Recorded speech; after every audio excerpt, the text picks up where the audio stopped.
friends, welcome back to my channel. And today we're going to be planning in my health and wellness planner, but I'm not decorating it. It's just one of those weeks where I just didn't have the time to use the stickers. So I wanted to show you that it is okay. You can still plan and get things together. These are little leftover stickers because I don't track my mood or my habits here. I track other things. So, in this first box area, I'm doing my active minutes, but I'm going to try and track it a little bit differently than I have before. And then on the other side, the pink side there, I'll be tracking my fasting hours, but you will notice that I had a little bit of a hard time figuring out exactly how I wanted to track my hours. I finally settled on hours and half hours. I still am not sure if I really like it though or not. It's still kind of a work in progress. This is one of those days where I was actually planning while watching the Olympics. I love the Olympics. You're going to hear about that a lot this week. And that just goes to show you sometimes you just got to find time where it works for you. Sometimes I'll plan while watching other planner videos, like legit plan with me's, which are kind of fun as well. Now, also in this video, you're going to get a little bit of a bonus. I'm going to create a metabolic bowl cheat sheet. I've talked about this before on this channel, and I'll leave a link to the original recipe in the description below, but I've been a big fan of the book Good Energy by Casey Means, and I made the original recipe for the metabolic bowls, but she also gave 5 categories, and you just choose things from each category and make a meal out of it. So I wanted to create a cheat sheet for that to have in my health and wellness area, because it's not really a recipe when you're just pulling things out. I did start a new tonal program. It's called 4-week fast track fresh sets, and it's actually their New Year's program from 2023. But I decided to go back to a beginner 4-week program, especially with the beginning of school coming. Just something that'll keep my body moving, get my heart rate up, but not be too challenging or cause me to be in pain. I'm finding the intermediate workouts are a little too challenging at the moment, but the beginner workouts are almost not challenging enough, so I'm at this really weird middle when it comes to my workouts with tonal, but that's okay. That's why I like going back and forth from doing a beginner challenge to doing an intermediate challenge, and I think that's good for my body.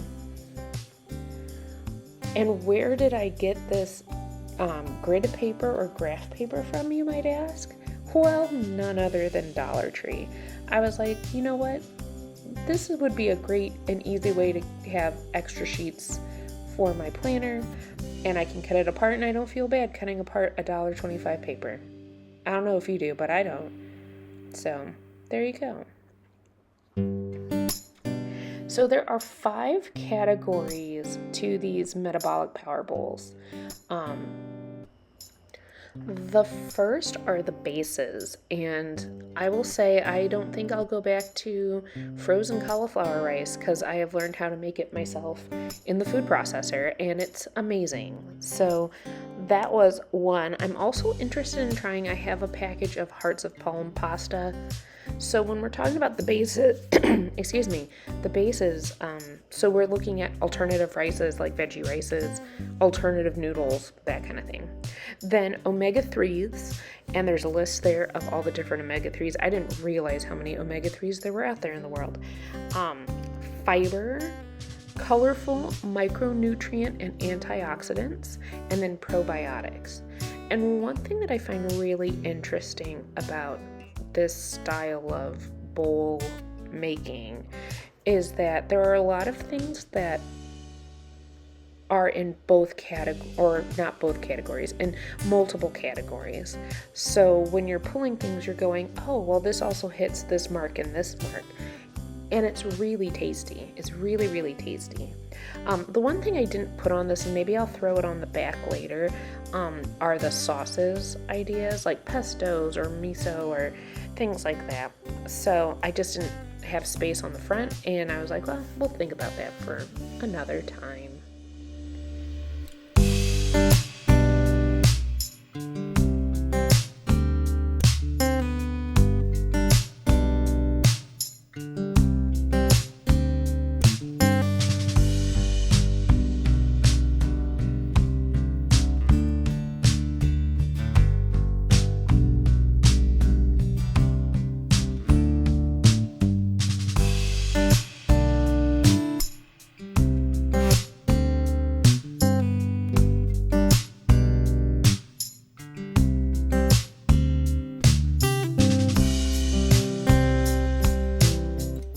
I realize at the bottom of the screen you cannot actually see all of the fiber things listed, so after pinto beans, just in case you're wondering, it is cruciferous vegetables, which includes your cauliflower, broccoli, Brussels sprouts, chia seeds, basil seeds, lentils, and avocado. Who knew avocado was a fiber food? I didn't. I would never have thought that.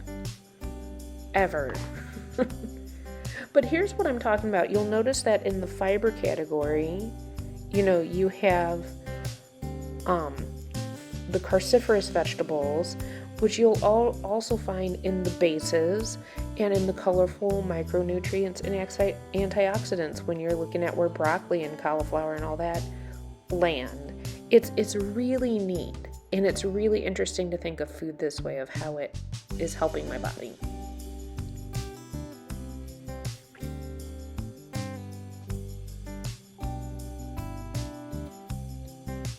Was I getting worried at this point as I was writing down all of the colorful micronutrients and antioxidants that I was going to run out of room?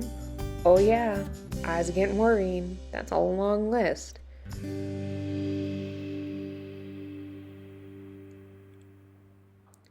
Now, when it comes to the probiotic food, I will not lie, this is probably the hardest part for me to get in.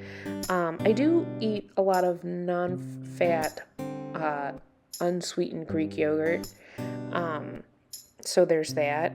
I've learned to start adding like apple cider vinegar into things. I am not sure I'm ready to commit to sauerkraut, people.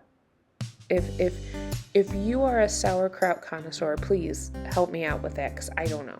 I just don't. I'm not feeling it. Kombucha is interesting because Casey Means talks about how a lot of the stuff that they've put out into the grocery stores is really so full of sugar, you're not really getting the health benefits of the kombucha. So that's why it's very specific that it's low sugar kombucha. I'm neither here nor there on kombucha. It's fine. So I had my food sticker book, and I thought, we'll just do a little decoration down the middle, and we will call it good. It'll make it look a little snazzy.